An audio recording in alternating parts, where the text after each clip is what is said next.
Voilà, on peut couper parce que ça va. J'ai oublié ça. Le mouchoir, j'ai oublié de le raconter après, mais t'as déjà fini le poker. T'as déjà fini. Ouais, je me suis fait éliminer. Mais tu le dis pas, du compromis, je le dis pas. 2 minutes après, tout le monde le savait. Oh putain. Ah là, c'est là, elle est un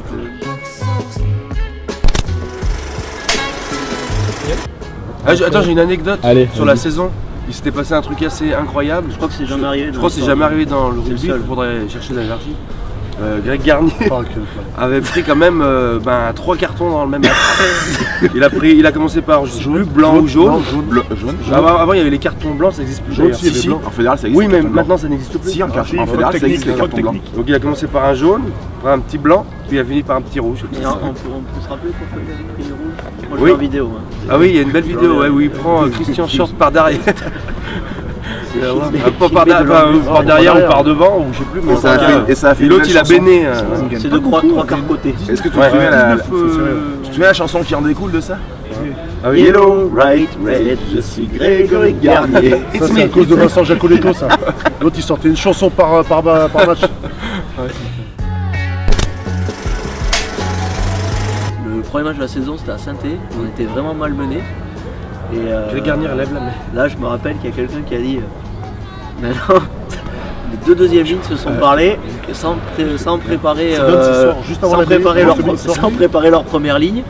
Et du coup ils ont décidé de ce qui se faisait à l'époque de relever la mêlée, sauf que les premières lignes n'étaient pas au courant, il y avait mon barbu qui était devant, ils s'attendaient pas. Est-ce que vous vous rappelez de barbu? Le barbu, on garde, il pose un mec, il va le voir, il reviendra.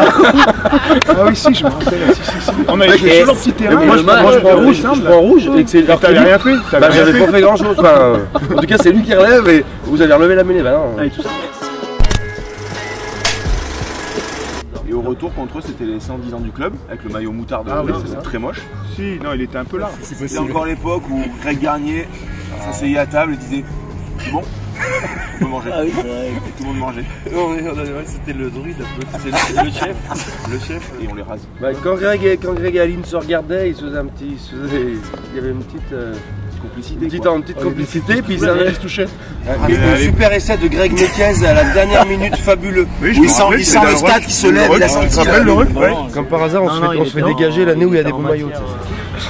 Oh putain, j'ai l'impression qu'il y a... On pourra raconter pendant une heure. Il y en a beaucoup d'anecdotes, on a parlé de 2 ou 3 trucs, mais il y a beaucoup d'anecdotes sur certains. C'est fort, on l'a vu pour la finale.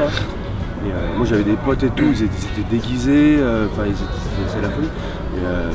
Je trouve que pour le niveau, c'est assez incroyable, parce qu'il y a des mecs qui jouent au plus haut niveau, puis quand même pas ça. En fait, on n'a pas joué au plus haut niveau, on n'a pas été les mieux payés, même au niveau où on jouait.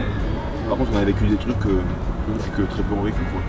Par contre, ce qui était bien à l'époque, c'était la communion avec les supporters où on restait dans la tribune. Là, j'ai oublié, ça c'était classe. Ça transcendait ça. Ça te mettait dans ton match. Parce qu'on prenait 10 000 tartes dans le dos. C'est quand ça s'arrête que tu te rends compte que c'était sûrement les plus belles années de ta vie. Et puis quand tu as voyagé, tu te dis qu'il n'y a qu'à Bourg que ça existe. En tant que joueur de Bourg, j'adorais ça, mais j'aurais été joueur adverse. J'aurais aussi adoré venir à Bourg. Qui continue de supporter, surtout même dans les moments difficiles, ils l'ont toujours fait de toute façon. Il y a eu des montées, des descentes, ils ont toujours été là. Et dans les moments difficiles, quand le public est là, franchement ça t'aide beaucoup. Et c'est vrai qu'ils ont toujours été là. Donc